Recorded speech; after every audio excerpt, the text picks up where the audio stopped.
Counsel, you want to advise the witness that we're waiting for the technical the television, so he doesn't stand. Okay. Yeah. Wonderful. Thank you. I, Dr. Badara Loum. I, Dr. Badara Loum. Do swear that. Do swear that. I'll speak the truth. I will speak the truth. The whole truth. The whole truth. And nothing but the truth. And nothing but the truth. So help me God. So help me God. Thank you. You may be seated, Mr. Witness.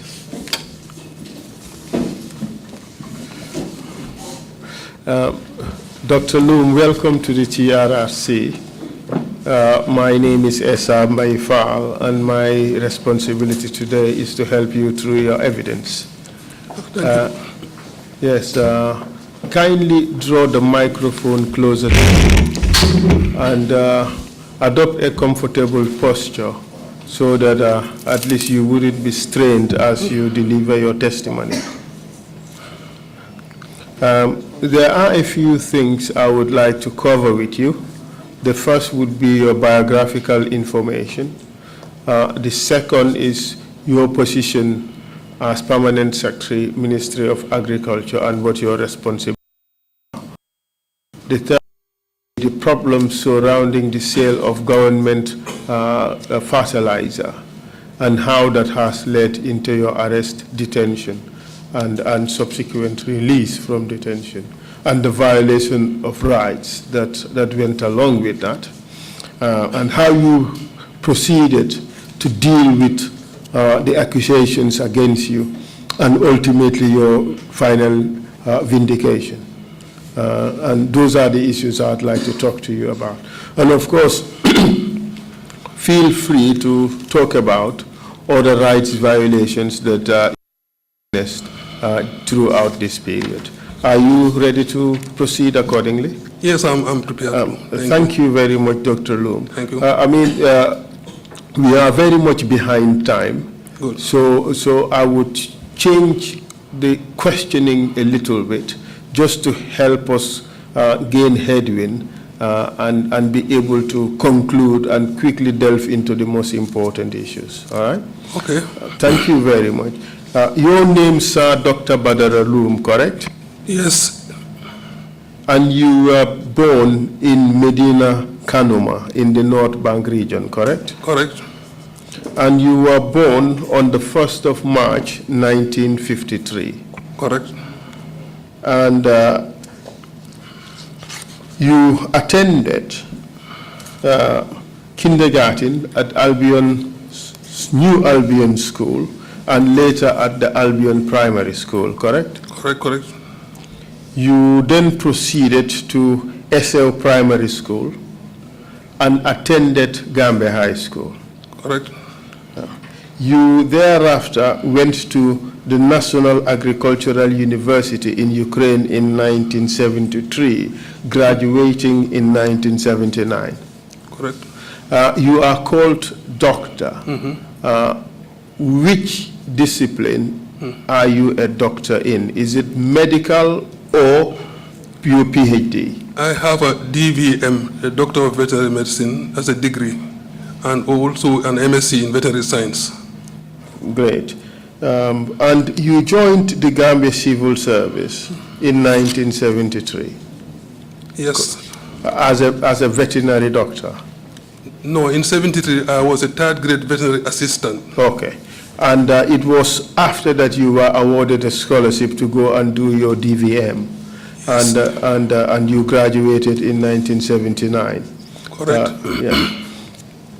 And you rejoined the civil service, didn't you, upon your return? Yes, I did. And you rose to the rank of Deputy Permanent Secretary in 2000, and you were later promoted to Permanent Secretary.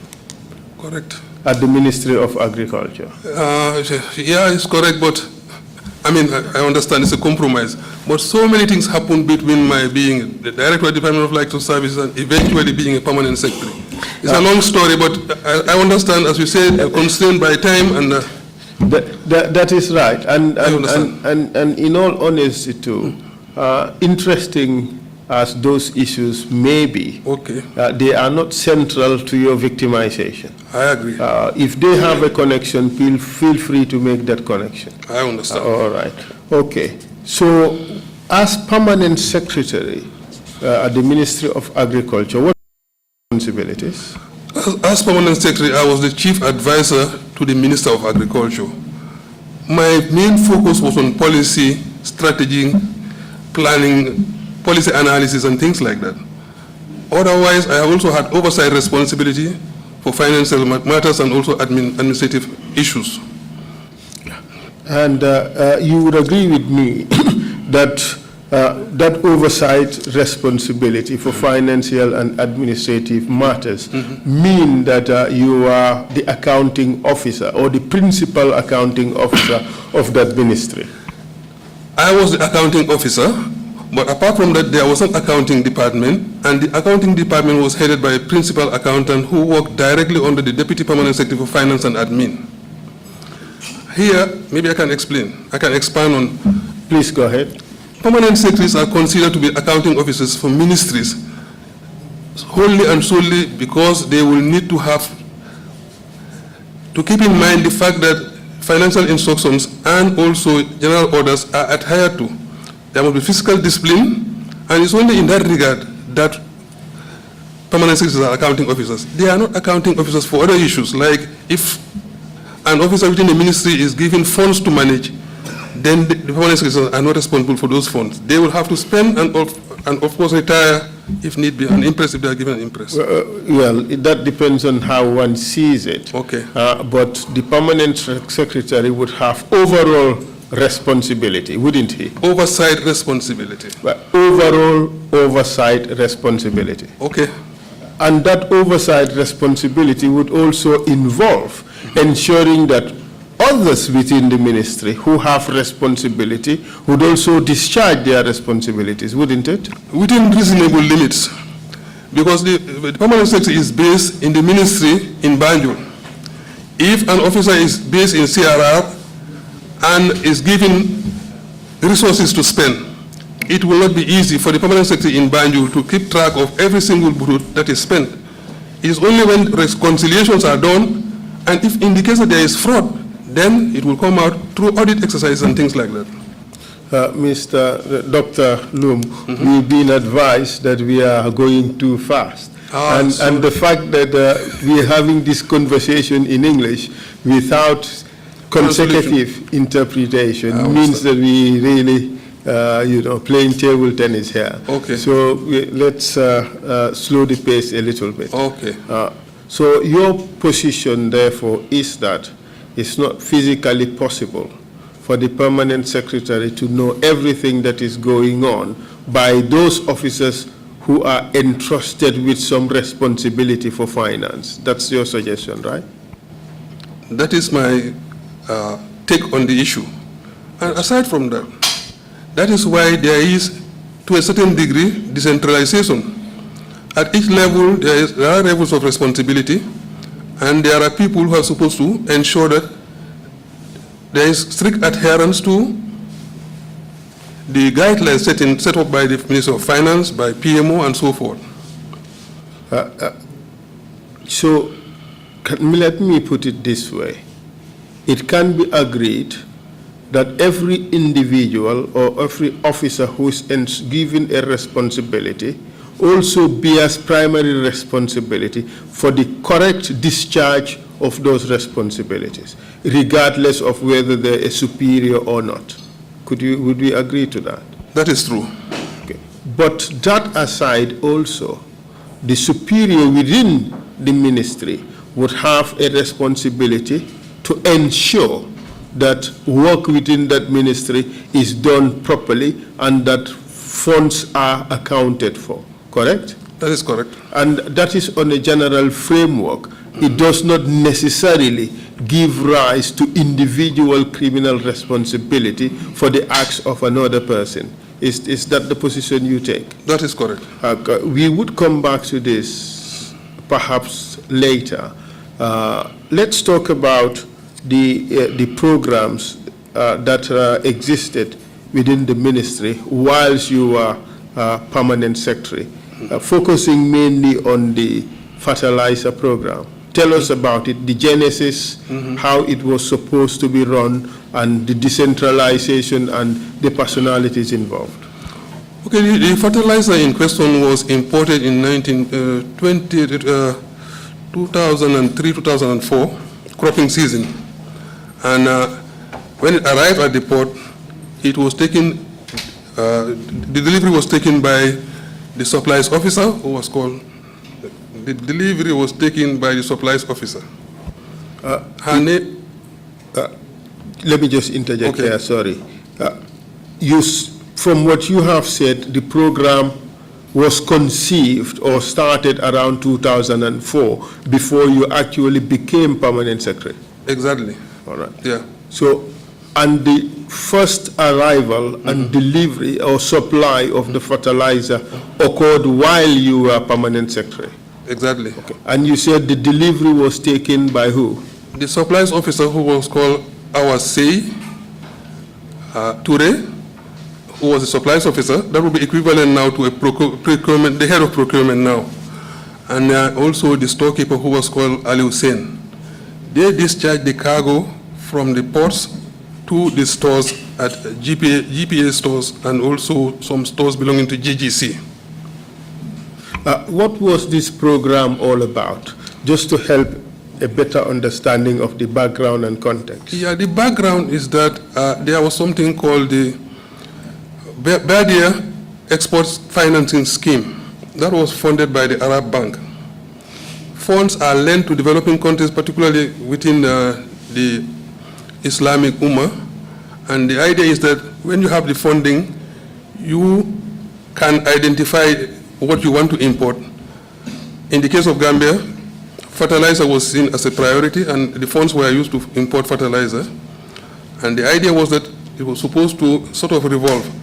You take the fertilizer, sell it to the farmers. When they pay back to the Minister of Finance, they will decide on the next issue, the next option, what's the next priority. In the case of the Gambia, they thought the next priority was to buy diesel and petrol. And for the 4 strands, you brought in fertilizer, correct? Yeah, the fertilizer came in. Okay. And could you explain to the Commission the arrangements that were put in place for the supply, sale and sale of the fertilizer, and the treatment of the proceeds? Okay, the arrangement that has been in place even before I became permanent secretary, because I was in the ministry 5 years, for 5 years before I became permanent secretary, so I know about the procedures that were in place. The idea has always been that when the fertilizer arrives at the ports, it is received by the stores section and then stored in warehouses in GPA and also at GGC, and then taken up country. Received by the stores section. Yeah. Stores section of which institution? The Ministry of Agriculture. So it means, therefore, upon discharge at the ports, the Ministry of Agriculture takes possession over these fertilizer. Yes. Then it is now transported. Before it's transported, of course, there are so many logistical arrangements which I might not have to go through the details. But eventually, at the tail end, what happens is that the Director of Agriculture sits together with the ministry and they decide on a distribution plan. How much fertilizer goes to which region? The Director of Agriculture, functionally, is his directorate part of the Ministry of Agriculture? It was at that time, it was a department under the Ministry of Agriculture. There were several departments under the Ministry of Agriculture. It has a director. Now they have director generals, but around that time they had a director. And was the director answerable to the permanent secretary? Yes. Okay. Yes. But was the director also an accounting officer? Yes, to the extent with regards to allocations given to his department.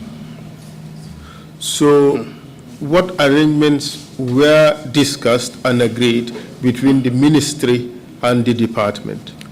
The guiding principle was that, number one, every consignment leaving the port's warehouse to any region would have to be accompanied with a delivery note. Each consignment that gets to any region, the Divisional Agricultural Coordinator, or the DAC, takes possession of the consignment and signs the delivery note, and a copy is returned to the store section of the ministry. And what would be the next steps? The next step would be sales, but sales, it had been established long ago, that is only on cash on the COD, cash on delivery. Credit sales was prohibited from many years because of so many bad experiences with fertilizer. So it was prohibited, and the idea was that you sell, and then the arrangement with the Ministry of Finance, because they negotiated the loan, the arrangement with the Ministry of Finance was that once the Divisional Agricultural Coordinators made their sale, they paid into a bank account at the trust bank. That bank account was not the Ministry of Agriculture. We were not signatories, we didn't open it, and we didn't, we were not concerned about how the account was managed. In a sense, the arrangement was Minister of Finance would contract the revolving loan with Badea. Yes. Yes. The first step was procure fertilizer, supply it to the divisional coordinators, who would sell the fertilizer and refund government account with the Ministry of Finance. Was that the arrangement? That was the arrangement. In terms of responsibility, in that arrangement, who was responsible for the management of the proceeds all the way to the point that those funds are deposited into government accounts with the ministry? From at the divisional level, the Divisional Agricultural Coordinator was responsible for the sales and also for banking of the proceeds. The proceeds would never get to the Minister of Agriculture. If, for example, the divisional coordinator in Basse makes sales, immediately he's supposed to lodge the sales, the proceeds into an account with the trust bank.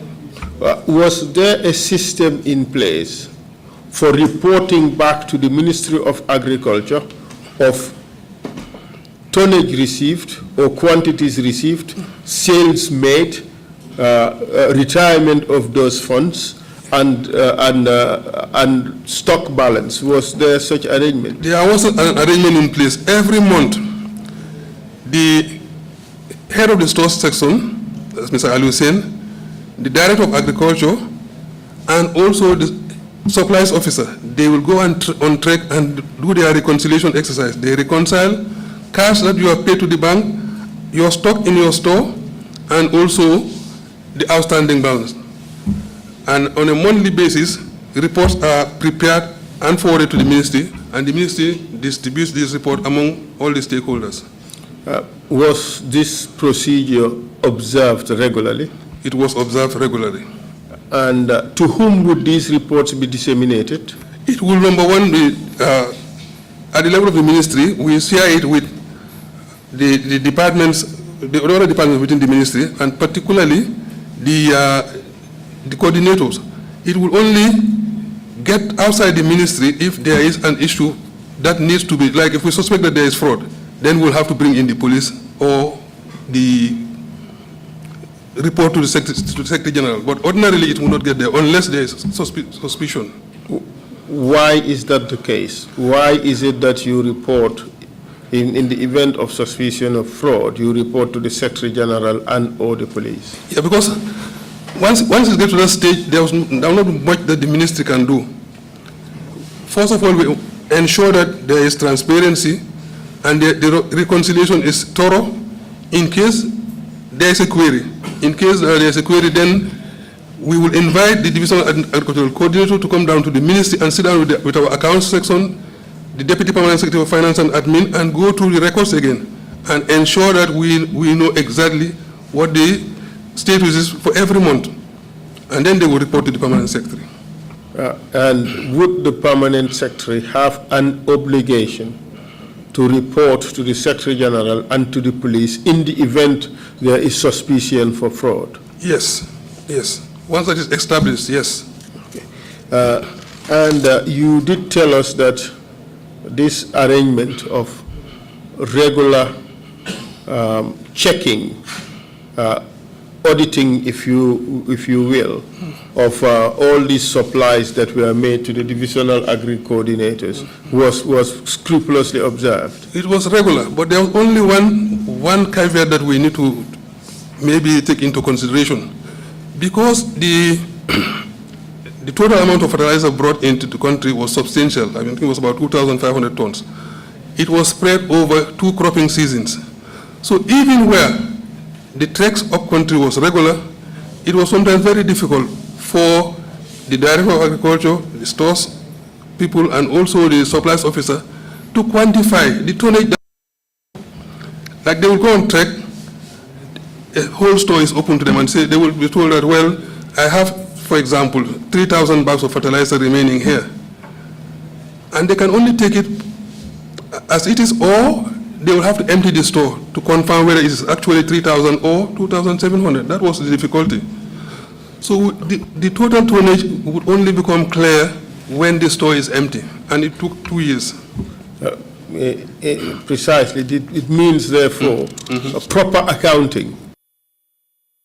Able to do proper accounting of the supplies during the first season. That is true. And were there any suspicions at all first season? No, the first season, because they around and they seized, and it's difficult to quantify the stock. When the stock started getting down, you look around, you suspect that although the agricultural coordinator is telling you that we have 5,000 bags here, but your estimation is that maybe it's not 5,000, maybe it's 2,000, maybe it's 3,000. But as permanent secretary, okay, let me revise the question. The government accounting cycle is 1 year, isn't it? I know, yeah. And within that year, at the end of that accounting year, the government must account for all the funds and assets that's been entrusted to its officers, correct? Yes, where it is possible. Well, I don't think that in the general orders there is any place where it is stated, if it is possible, you account. Yeah. It just states that you have to account at the end of the year, isn't it? That's what I wanted to clarify. If you have a store with 10,000 bags of, for example, let's say rice, it will be difficult on a yearly basis, on a monthly basis, and every day probably they will sell a few bags. On a monthly basis, on a yearly basis, to come December 31st, you say stop everything, bring out all the stock, let's count and put it in. That will cost money. But that is the way things operate. In every entity which an accounting cycle, at the end of that accounting cycle, you do a mandatory stock take and report. Agriculture, even though the accounting cycle is very important, but the cropping calendar and the cropping season sometimes supersedes the fiscal calendar. But that may be true. Simply because at a point when the rainy season is starting and farmers need the fertilizer, you will need to ensure that it is available. It might overlap between one year, one cropping or financial accounting year and another. I agree, Doctor, and that is very smart and prudent, but that is only limited to the supply angle of it. It has nothing to do with the accounting aspect, because for the accounting bit, it is mandatory under government rules that at the end of the fiscal year, you do an accounting of government resources that are entrusted to you. I agree with you, but the reality is that, for example, when an auditor goes up country to audit the Division of Agricultural Coordinators, my take is that most likely the auditor will be shown the books, he or she will be shown the receipts of payments into lodgements into the account, and also the stock. They will tell the auditor, this is my stock here. And it might be that the auditor might insist, if the auditor insists that bring out everything, let's count, then I'm sure it will be done. As a junior officer at Pete Mawick during my much younger days, I recall I used to be sent to all these hotels to do December 31st steak take. Well, everybody is busy partying. I am busy counting tomato tins and so on. But that is the way it is. That's the way it must be done. It is possible. Was it the culture in government that they did not really implement the rules properly? No, I will not say that. The culture in government, meaning the whole of the government, I will not be able to say that. Well, okay, let's take the Ministry of Agriculture. Was it that the way they did things was until the stock is finished or about finished before they do a stock take, or they would regularly follow the statutory prescriptions, which is to do a stock take at the end of the year? They were doing the stock taking every month on a monthly basis. They will go around and then they prepare the report, which I have given you a copy of one such report. They go around and do it on a regular basis, on a monthly basis. But you would agree with me that they were not actually doing physical stock take, because if they did, they would have discovered the discrepancies. Yeah, but they did discover the discrepancy in the second year. Only in the second year? Only in the second year. Yeah, I agree with you. So in the first year, they were not doing physical stock takes? Simply because it would have been very costly and maybe they didn't have the resources to do it. But I will not give an excuse. Maybe the divisional coordinators can explain that. No, I am here talking to the permanent secretary. Yeah. I am not necessarily attributing any form of responsibility for the failure. Maybe even if it is taken that far, it shouldn't be a problem. But what I am suggesting is that these were the government procedures that a physical stock take ought to have been made. Would you agree? Regardless of what is the problem, a physical stock take ought to have been made. I worked in the Ministry of Agriculture for over 5, 6 years, 7 years. When we have had bulk cargo before, like number one, the Italian grant was rice. The Japanese grant was also rice. But even at the level of the ministry, stores full of rice, it would have not have been physically possible to empty all those stores and count all those bags of rice and then put them back in. That would have been very expensive. But these things, Dr. Loum, these ministries were full of highly educated people like yourselves. And there are systems which make it very easy to physically count these things by stacking them in batches that make it very easy to count, isn't it? Isn't that the case? That would have been fine, but most of the stores, particularly the warehouses, bags of rice,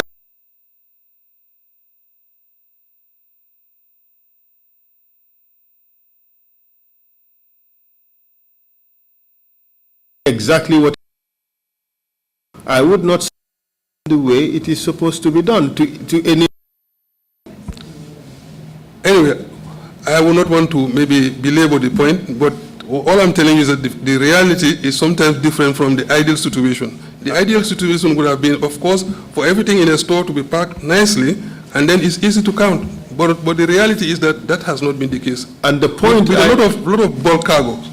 And the point I'm trying to put across is that proper systems should have been put in place to ensure that these things can be counted at the end of the year. Don't you think that should have been the case? That would have been the ideal situation, and I agree with you that if it was done properly that way, for all the stocks, not only cement, not only fertilizer, but all the other bulk cargo that the ministry was in charge of, maybe it would have been easier. But and in addition to the need to have put them properly, at the end of the year, government rules required that there should be a physical stock take and a report provided. Isn't that what the rules say?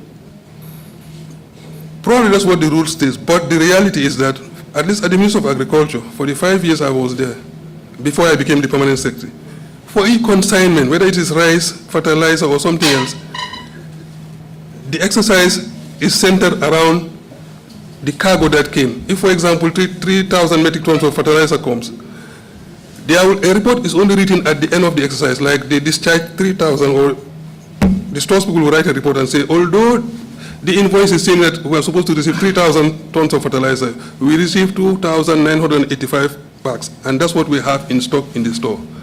Then the storekeeper is responsible because he has a key to the store, and every single bag that goes out is accompanied by a delivery note to wherever it is going. So if there is a shortage, it is the storekeeper who is answerable because he has physical.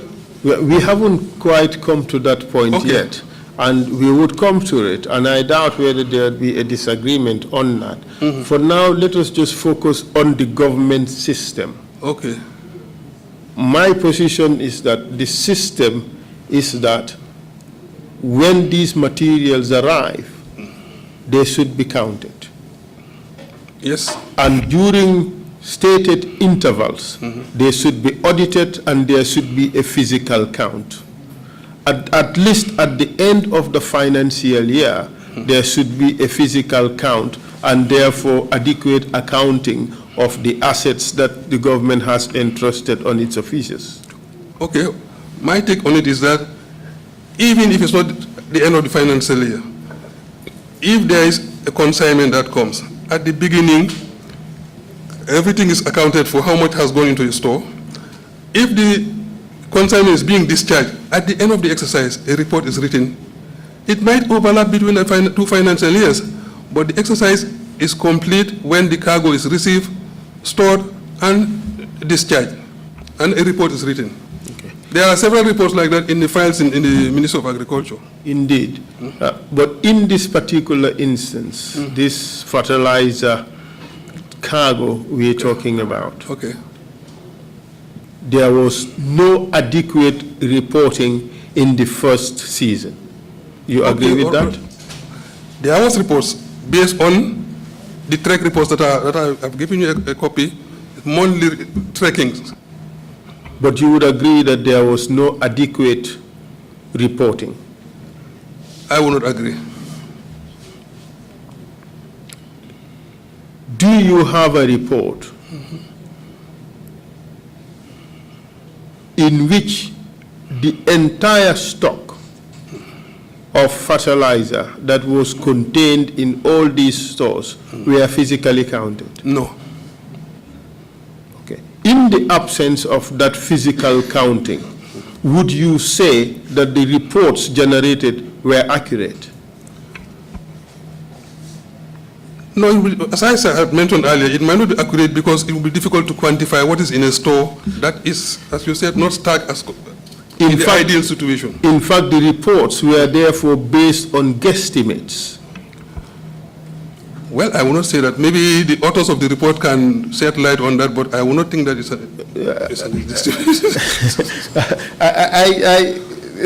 I think this is an easy point that we can easily agree on and we move on. Like I said, I'm not necessarily attributing responsibility for the losses onto you. No. Okay, what I am just trying to drive at is that the system that was in place was not effectively implemented. Would you agree to that? Yes, I will agree, just to, so that we can move on. No, agree with me simply because that is the truth. Don't agree with me because it is convenient to do so. Okay, the reality is that physically counting those bags every month would have been very difficult. It would have been costly also. So it was not done. That I can tell you. It was not done because physically it was a challenge. If you have a store with over 3,000 bags of fertilizer, every month you bring every single bag out, labor costs. I think it's $4 or $5 out, $4 or $5 in. And there was acute shortage of labor. I know that because from the groundnut sector we had problems with labor. Even there was a point when we were importing labor from Senegal to help with just moving bags of groundnuts. I agree with that. Okay. That situation made it possibly very difficult. Yeah. But that the government rules were that at the end of the financial year, you have a complete accounting of all the assets and at least in this case, the fertilizer that was in all the stores. That, Anyway. that was to be done. Okay, all right. You agree? All right. And the second year, when you did the monthly treks, you discovered some discrepancies, correct? Yes.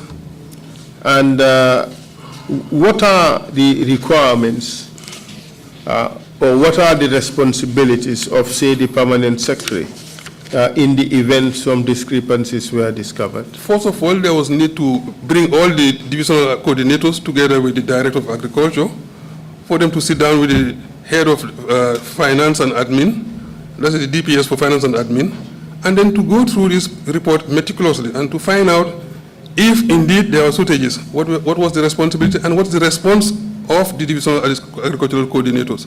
At least.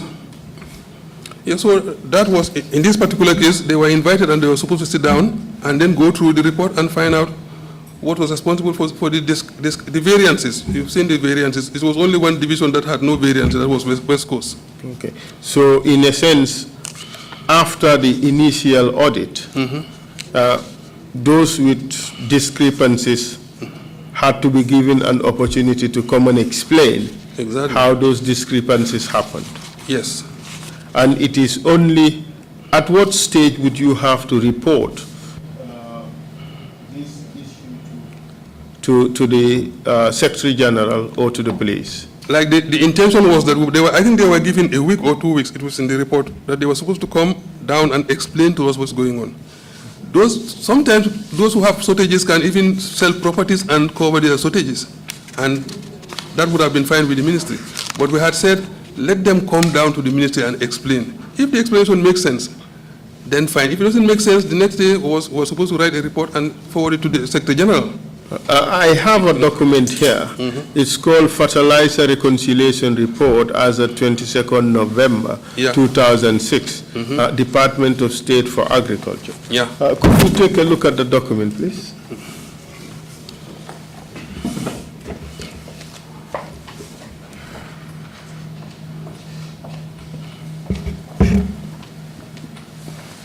Yeah. Yeah. You confirm that that's what the document says, that's the title? Yes. Is this a document from the ministry in which you worked at the time? Yes. You provided this document, correct? I did. Could you give us a brief explanation of the contents? Just briefly. Okay, it is one of the many reports that were prepared during the period when this fertilizer stock was with the divisional agricultural coordinators. As I said, every month there is a requirement for the Director of Agriculture to go around together with the store section of the ministry, and then they would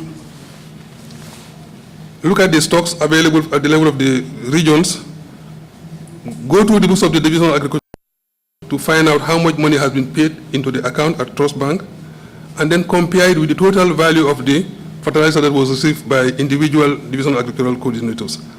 If there is a variance, then the variance is stated. If there is any explanation, then it is put in the remarks column.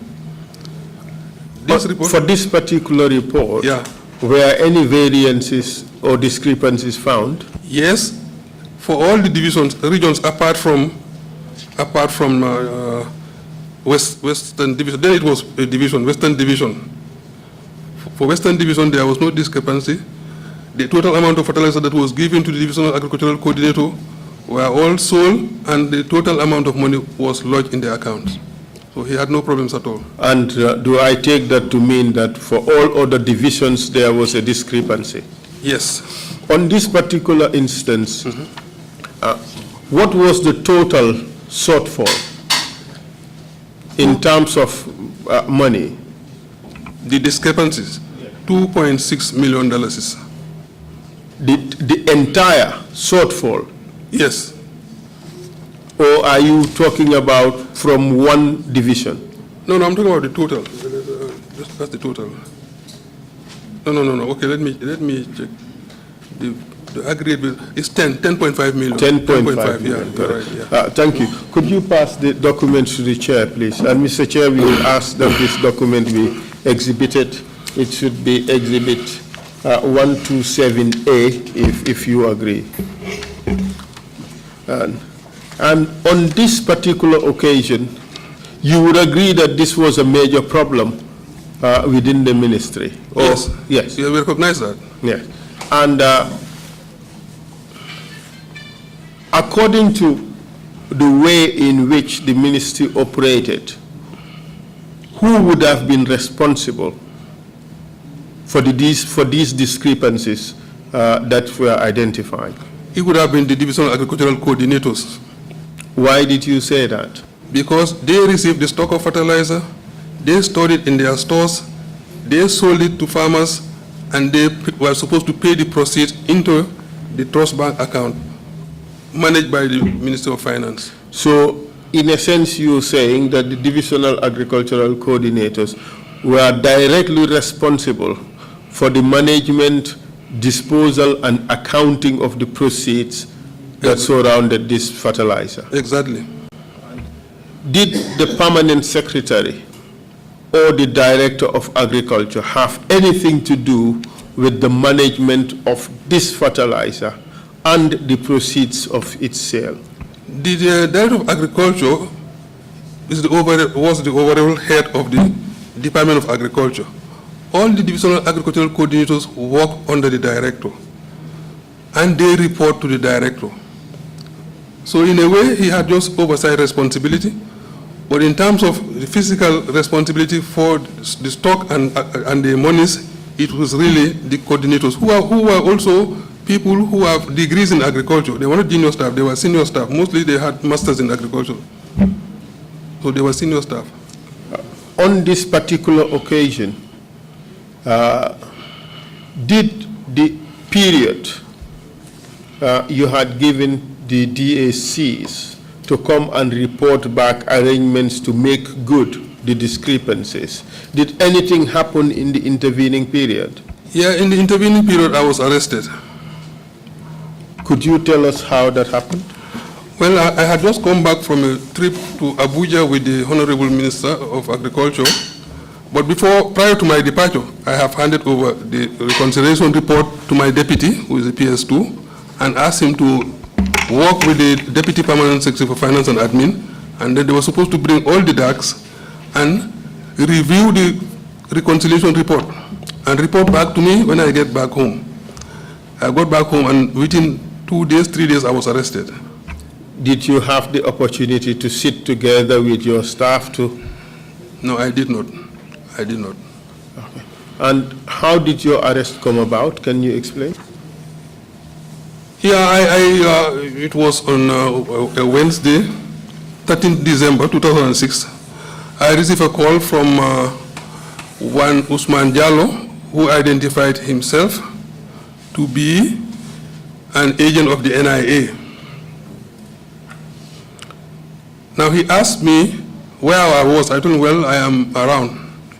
He said, can you tell me exactly where you are? Because my director wants you to come and shed light on some issues. I told him, okay. I asked him instead, where are you? And he said that he was at my home in Carnegie Estate, waiting for me, and that I should come immediately. I think that particular day there was a delegation from the EU, and we were having a meeting in Baobab restaurant. They were insisting that I would tell them where I was, but my suspicion was that if I tell these people where I am, since they had identified themselves as being agents of the NIA, maybe they would just pick me from the meeting room and take me wherever. That's why I said, okay, let me meet you at home. I drove home. When I got home, I found, just by the gate to my compound, a pickup, white pickup with NAWEC number plates.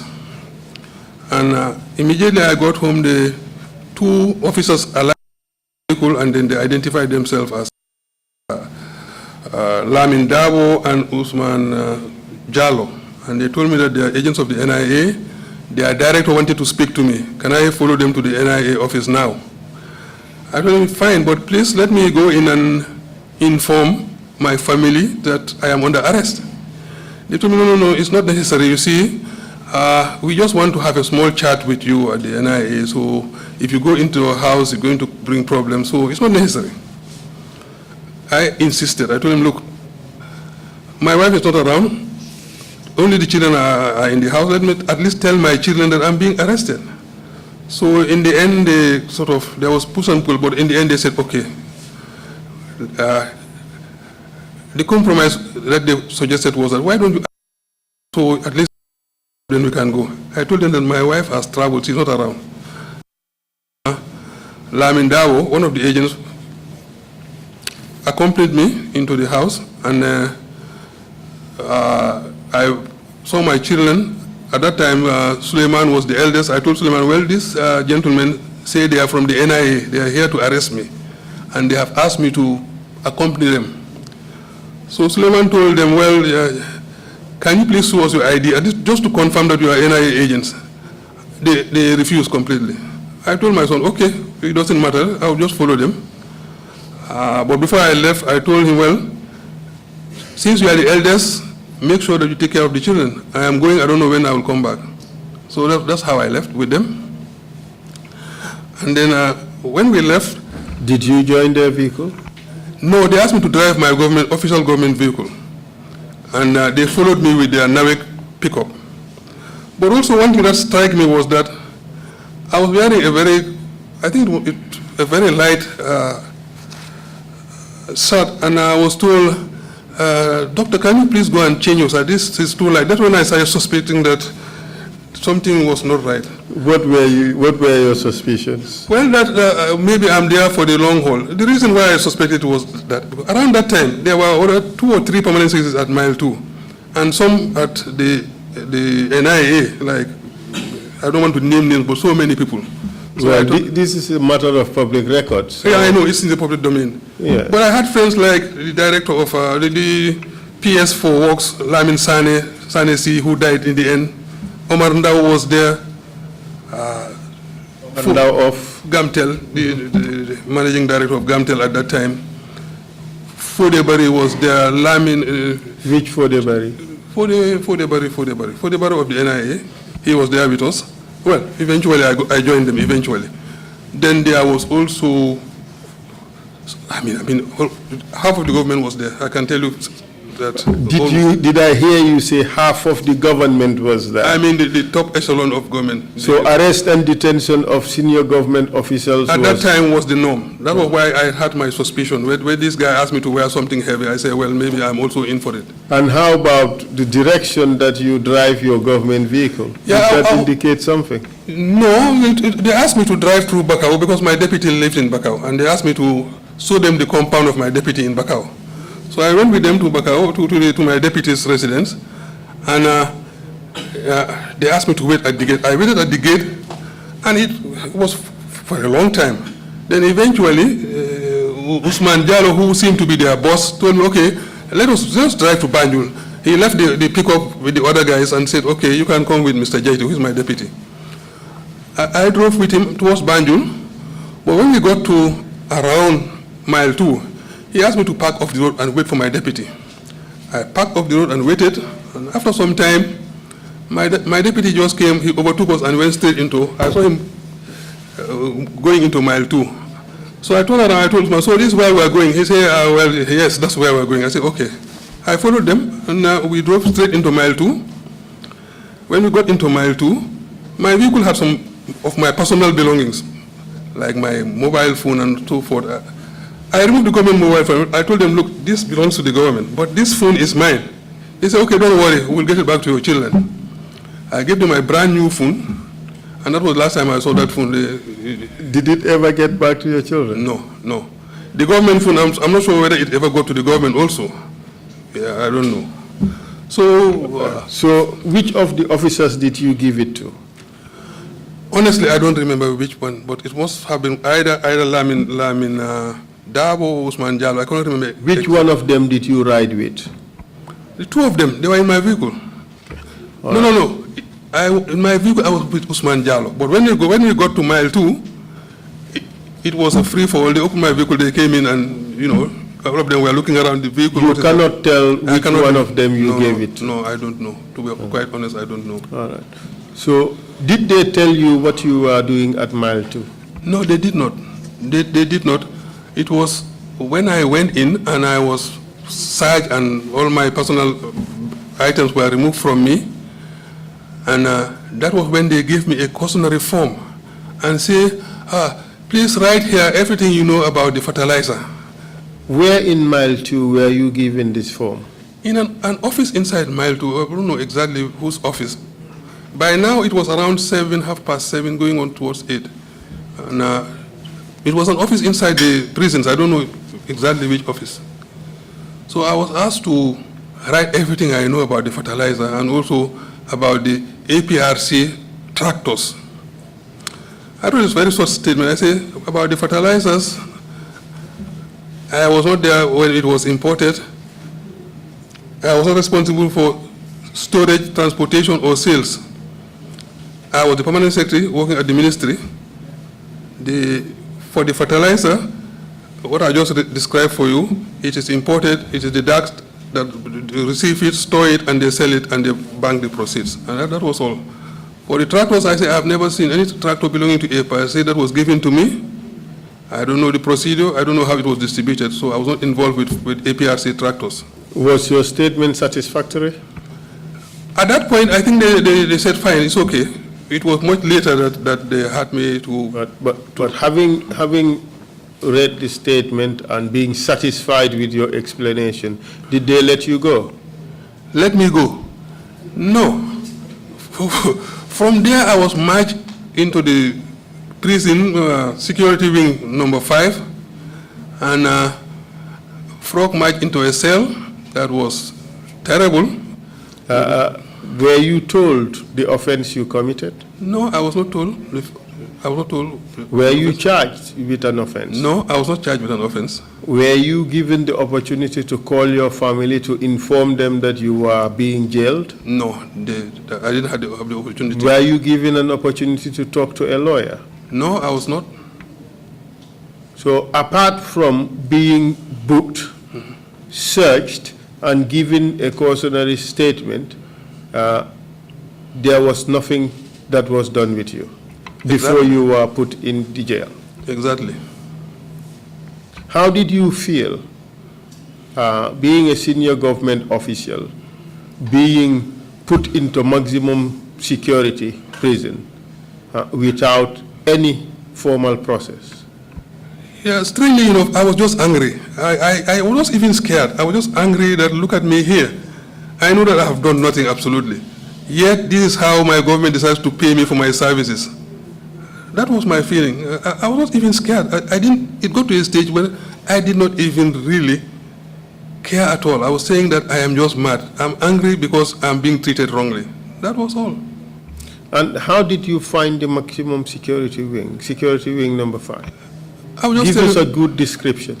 The good description is that eventually, when I had access to my friends, Loum, Sani, and the others, they told me one day this place will be turned into an animal pen. I told them, if you bring animals here, they will die. I'm a veterinarian, I'm telling you. This place is not fit for animals. That might be a good description, I don't know. But I can tell you it was just horrible. Anything that you can think of, I am still flabbergasted that to this day, that prison is still existing. For me, I thought it should be just raised to the ground and please let them build another prison anywhere else. It is just not the type of place that you can keep human beings. Made us understand how it looked and felt being there in the inside. Yeah, first of all, maybe in my naivety, when I went in, I told the guy, you've forgotten to put the light on. He told me, what light? There is no light here.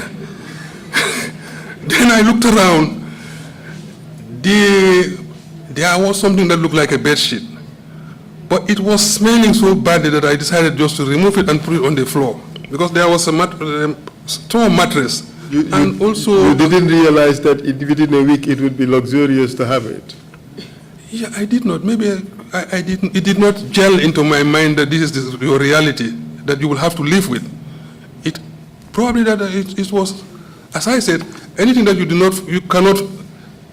I mean, in the morning, if anybody had told me that you end up in jail tonight, I would have thought that the guy is a lunatic.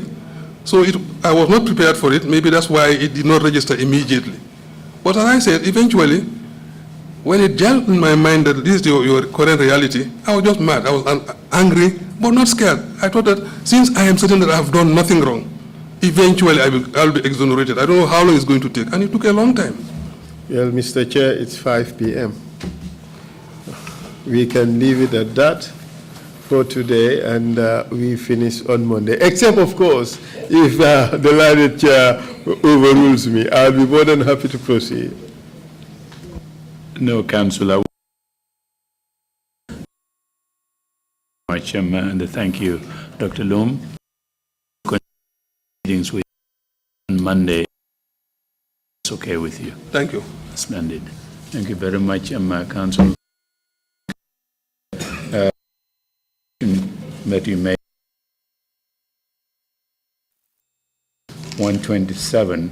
Is that 128? It should be, yeah, because 127 was already assigned with the last witness. I think. Okay, fine. Yes. Thank you very much. We will see you all Monday morning, 10 o'clock. Thank you very much. Meeting is adjourned.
ñoo ñëw ak yéen rek skincare plus nara jàkkaarloo ak yéen waxtaan ak yéen tuuti rek si suñu tube suñu baax emuñ rek ci ay diw waaye comme ni ngeen ko xamee rek dañoo yëngu ci ay tube te yënguwuñ nag si just any tube suñ tube bu nekk 5-star jesna la 5-star jesna mooy jesna bi gën a pire moom la ñoo tube palmaan bi gën a fort moom la ñoo liggéeyee buñ demee Bamako ñun duñ dem ci marché bi rek buub indi déedéet dañ leen a jox suñu specs ne leen nii lañ ko buggee nale lañ ko buggee fóot bi nangami fóot lañ bugga pour mu mun a set waaw cuubi skincare déedéet doo ko sol mu di la taxa all over the place ci gàttal ñun rek si cuub dara du doy day des not only dañoo cuub but bu la neexee ñu cuubal la ba pare nag ñawal la ñaw fi mu gën a setee nag rek la ñoo fulee ñetti ñawkat lañ am nañ ñawkati simple nga xam ne xoppati rek mbaa def sa taille basse def sa dagit def sa roba amul benn dawme am nañ koo xam ne moo ñoo dawme jigéen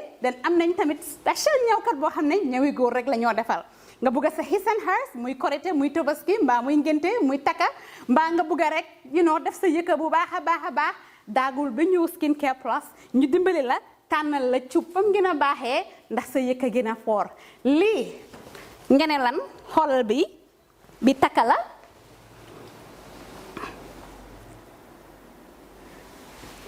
skincare fii la fu léegi yéen tey we're not all about skin we are skin care and the plus does come in so many different ways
cuubantu wuñ de dañ cuub bam saf-saf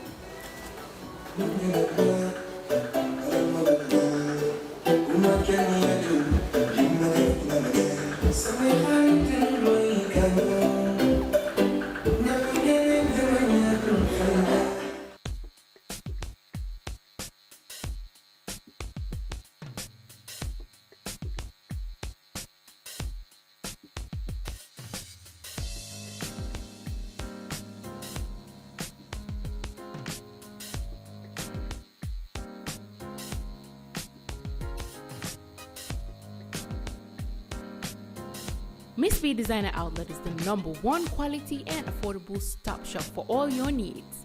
Get your evening dresses, suit and ties, office wears for both ladies and gentlemen, beach wears, sport wears, pure leather shoes for men, quality belts, bags, heels for all beautiful ladies, original perfumes, accessories, and a lot more.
Find us at Kololini Road opposite Gaddafi Mosque at the Aqua Bridge Station, or call us on 295-3411 or 764-2486. Miss B Designer Outlet. Shop right, look good.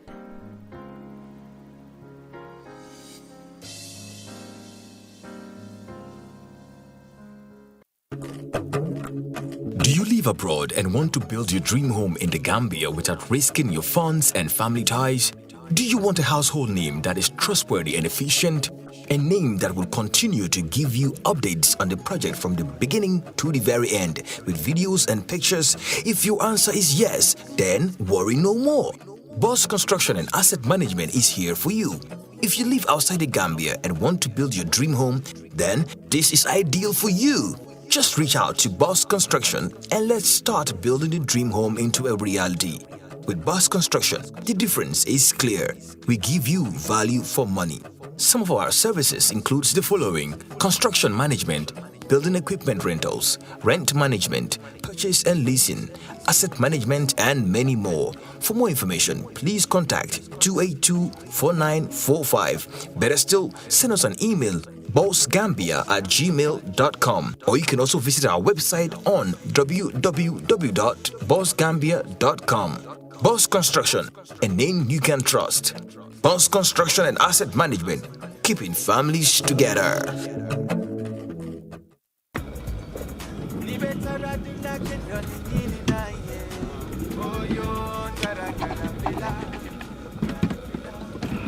No, ini bara. Alright, okay. Big bara. Welcome. Basically, lot of lala me along is cool, man, that I can really relax. What the madam? Yeah, what the madam? Yeah. Let them do somebody. That's fine. Grand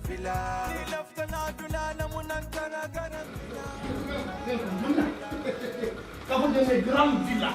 That's fine. Slowly. Yes. No. Yeah, actually, a lot of people are basically me alone because they relax. So it's basically that I can understand.